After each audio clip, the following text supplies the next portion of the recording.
Fala pessoal, sejam todos bem-vindos. Vamos aqui para mais uma notícia, mais um conteúdo trazendo aqui informações sobre esta política que hoje é um dos assuntos mais comentados no Brasil e mais polêmicos também. Vamos aqui com comentários do programa Revista Oeste, já deixando os créditos aqui ao canal do Revista Oeste na plataforma do YouTube.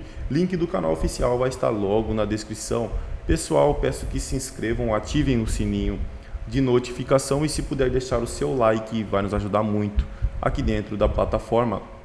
Só lembrando, pessoal, que ativando o sininho de notificação, assim que postarmos conteúdo, chegará diretamente em seu smartphone ou em seu computador.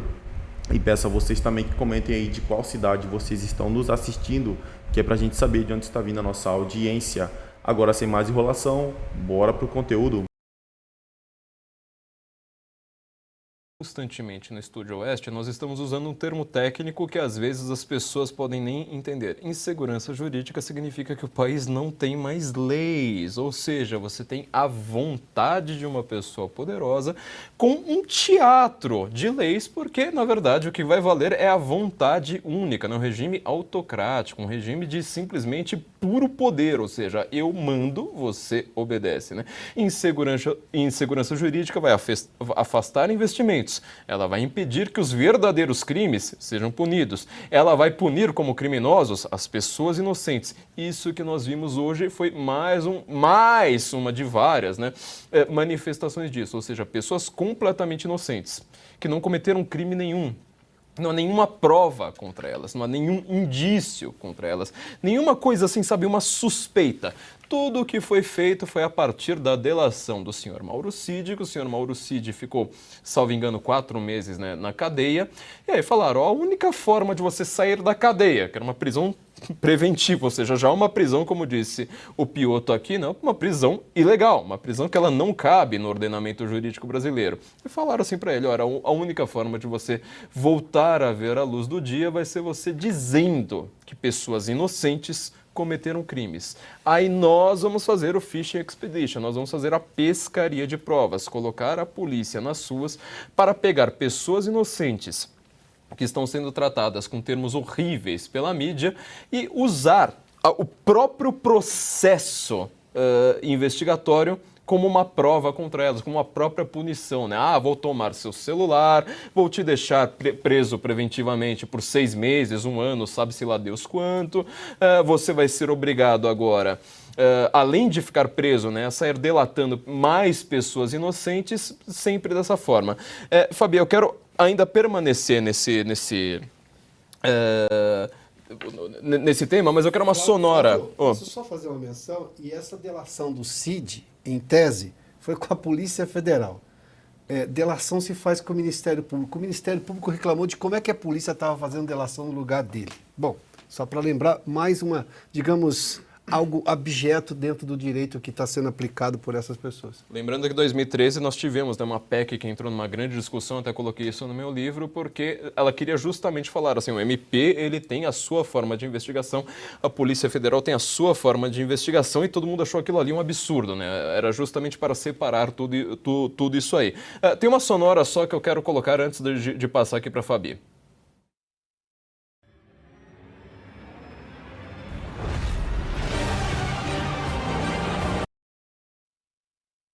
Eu quero lembrar os senhores, sem contextualizar e sem perda de tempo, que este processo atual, uma das principais peças, que é a delação do ex-ajudante de ordem do presidente Bolsonaro, Mauro Cid, é colocada de uma forma muito enfática pelo ministro Alexandre de Moraes, de que ele estaria sendo monitorado e que ele, o ministro Alexandre de Moraes, seria, ao final, aprisionado caso houvesse o pretenso golpe de Estado que ele alega existir nas investigações que ele faz. Qualquer estudante de direito sabe que quem é vítima não pode investigar, não tem imparcialidade, não tem isenção para estar à frente de um inquérito. Ou seja, né, como aí disse o senador Rogério Marinho, você não tem algumas coisas aí que estão invalidando o ordenamento jurídico brasileiro e principalmente a democracia. E justamente as pessoas que estão invalidando, jogando no lixo, destruindo, acabando, matando a democracia brasileira, estão fazendo isso dizendo que estão combatendo atos antidemocráticos. Fabi. Olha, sem dizer, eu tô obcecada no grupinho lá das Prerro, mas é que eles falaram hoje também que, inclusive, essa questão levantada pelo Rogério Marinho, né, pelo senador, de que você não pode mesmo. Ele disse, um primeiro-anista, não precisa nem ser do direito, gente, é meio óbvio, né? No futebol é assim, juiz é juiz, não é jogador, não é assim? Então, pois é, também é assim no direito porque é assim na vida. Mas ele disse, olha só depois quem é que tem teoria da conspiração. Ele disse que fizeram de propósito, colocando o nome do ministro Alexandre de Moraes, para que ele ficasse em validade de julgar esses processos. Pera, eu vou me lembrar como isso começou, como disse o Piotto. Começou de uma forma ilegal, né, através de uma portaria do Toffoli, que nomeou o Moraes. Então, como? Que papinho é esse? Eu vejo gente aqui no chat, vejo gente em rede social também fazendo uma falsa equivalência. Desculpa eu falar, mas é cretina essa equivalência se falar da Lava Jato. Né? Falando, vocês acharam o máximo quando era o Lula. Meu Deus do céu, o Lula hoje disse nas redes sociais dele que ele quer que o Bolsonaro tenha direito à presunção de inocência que ele não teve. É um palhaço, porque como que ele não teve direito à presunção de inocência? O número de recursos que esse homem teve, até ficar tirando os dados lá, olha lá, falei, apareceu, né? Muito difícil um presidente da República comentar uma operação da Polícia Federal que ocorre em segredo de justiça, menos para a Globo. Espero que não ocorra nenhum excesso e seja aplicado o rigor da lei. Sabemos dos ataques à democracia, precisamos saber quem financiou acampamentos, vamos esperar investigações. Lula onde? Na Itatiaia? Tá. Essa hashtag porque importa. tem que fazer, porque realmente, organicamente, não tem nada. Tem que pôr hashtag para ver se o pessoal vai assistir ele. E muita gente que vai são os inimigos mesmo, viu, Lula? Você não é nada querido. Mas, gente, como é que ele pode falar um negócio desse? Né? Ele teve o devido processo legal de verdade, coisa que não é para qualquer um, porque custa caríssimo cada recurso que ele teve. Ele teve recurso no STJ, ele teve recurso no STF, no TRF4. Gente, ele teve. Então, ele teve. Não é igual à Operação Lava Jato, porque a Operação Lava Jato tinha o rito processual, né? Tinha isso que o Piotto também falou, a delação, quando era feita, não era pela PF. E mesmo assim, eles foram acusados muitas vezes de forçar uma delação, só que aquela delação depois se comprovava o crime lá na frente e as Odebrechts da vida tinha que devolver dinheiro, não era? Então tinha. Agora, nesse caso aqui, golpe de Estado, né? E já esqueceram do 8 de janeiro, porque na verdade querem jogar isso como ato preparatório. Então aquele áudio vazado dia 22, se eu não me engano, de julho, quando o presidente Bolsonaro era presidente, que ele não fala nada demais, ele fala, vou entrar com os meus 23 ministros, como se fosse um exército, né? É algo assim do tipo que ele fala. Gente, vejam sem viés ideológico, e veja se aquilo não é uma fala criminosa de alguém que pretende um golpe. Golpe antes das eleições? Então por que ele participou das eleições? Porque ele ficou correndo igual um maluco de cidade em cidade? Não tem nexo, né? Então isso é um contrassenso à nossa própria inteligência, porque sim, somos poucos, mas, na verdade, nós fazemos bastante barulho em relação à inteligência. Então, o pessoal da direita sabe o que eu estou falando. Não nos subestimem, né? Não a nossa inteligência. Se quiser prender o Bolsonaro e demais, saibam que essa prisão é nula, né? Ilegal, e não estamos num Estado de Direito, estamos num estado de exceção. Estamos num estado de vontades absolutas, né? E o que eu achei curioso aí, Fabi, foi justamente esse tweet do Lula. Ele mostra uma coisa que pareceu quase uma preocupação, né? O Lula, ele diz exatamente isso, né? Sabemos espero que não ocorra nenhum excesso e seja aplicado o rigor da lei.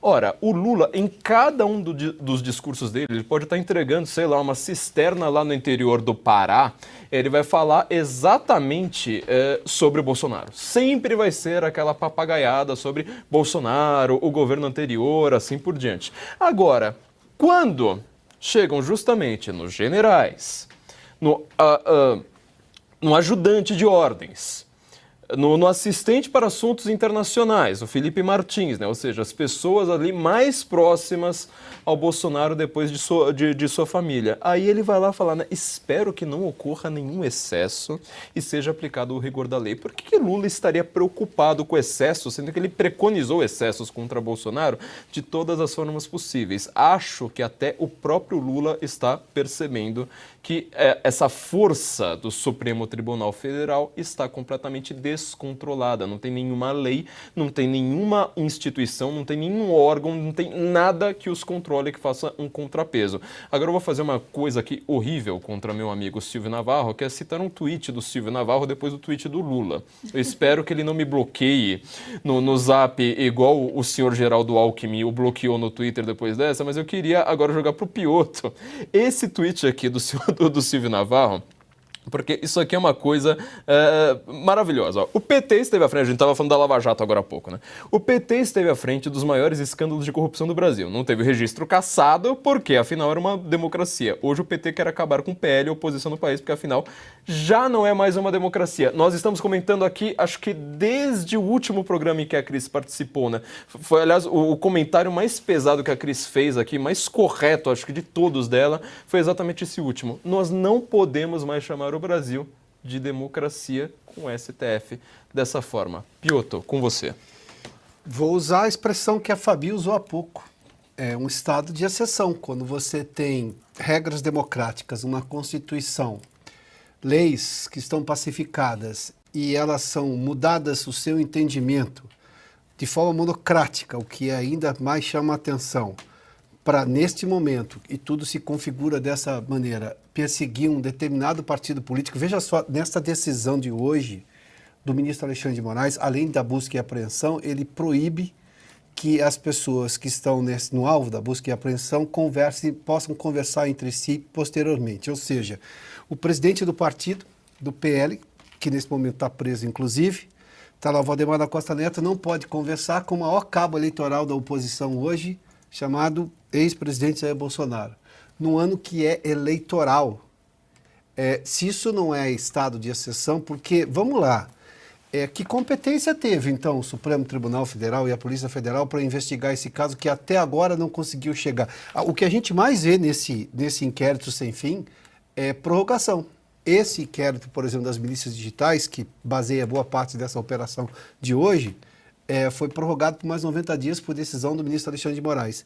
Ou seja, uma decisão como essa, dessa proporção, deveria, no mínimo, passar pelo colegiado. Mas, ainda assim, eu estaria falando de uma decisão discutida por membros do Supremo Tribunal Federal que não deveria estar acontecendo porque ela é nula, porque advém justamente de abertura de um inquérito de ofício por parte do ministro Dias Toffoli, que hoje está na Berlinda, com acusações, inclusive da imprensa muito dócil ao Supremo e também ao governo do PT, em relação à anulação que ele decidiu de forma monocrática também, em relação a 2 processos, por exemplo.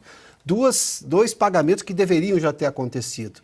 Exatamente daqueles acordos que fizeram, por exemplo, a JF, dos irmãos Batista, e também a Nova Honor, agora a Nova Honor, na verdade, a antiga Odebrecht. Ou seja, como que nós temos agora... Aliás, o ministro Alexandre de Moraes preside esses inquéritos todos, e o começo foi exatamente designado pelo ministro Toffoli, que agora está sendo acusado pela imprensa internacional também, que chama atenção para esse aspecto. Ou seja, de que tipo de democracia nós estamos falando?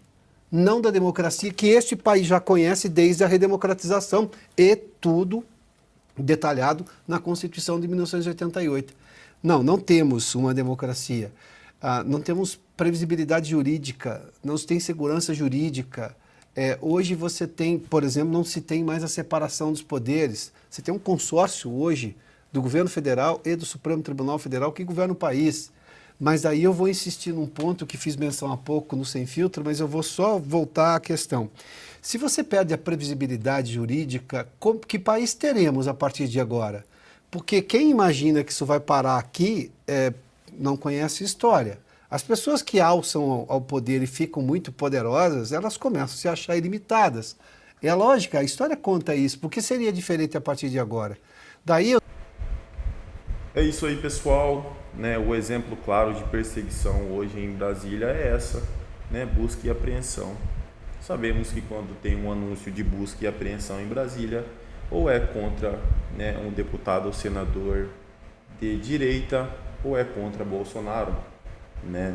A declaração do Lula, não dá para acreditar, pessoal, em nada que o Lula fala, né? O que ele falou ali, né, de tomara que não tenha excessos no julgamento do Bolsonaro, contra Bolsonaro, espero que seja cumprido somente a lei, né, porque eu passei por isso. Não, pessoal, ele não está nem aí para Bolsonaro, ele quer que o Bolsonaro né, todo mundo sabe aqui o que eu ia falar, mas enfim, ele não está nem aí para o Bolsonaro. Toda essa perseguição, toda essa busca e apreensão, né, contra Bolsonaro vem a partir, logicamente, do Lula. Vem a partir do Lula. Ele não para, nunca vai parar de falar do Bolsonaro. Ele conseguiu, sabe por quê? Todo esse tempo de eleições, em todo esse tempo, né, de disputa por presidência, nunca houve uma pessoa tão forte politicamente, né, uma pessoa tão forte pelo nome como Bolsonaro, né? Quem se lembra aí do Eduardo Campos, né, que poderia tirar a presidência da Dilma Rousseff, se eu não me engano foi em 2014, né? Quem poderia tirar a Dilma Rousseff do poder, mas infelizmente acabou tendo aquele acidente de avião, né? Mas enfim, nem o Eduardo Campos, se eu não me engano é Eduardo Campos, né? Nem ele teve esse poder tão grande quanto o Bolsonaro. As eleições foram igual para igual, né? De igual para igual. Bolsonaro ali pertinho do Lula, né? Então assim, hoje o Lula teme demais o Bolsonaro, então o Lula quer que o Bolsonaro, né, se laje, né? Ele quer que o Bolsonaro, ele não está nem aí pro Bolsonaro. Declaração vindo da parte do Lula, você pode ter certeza que é mentira, né?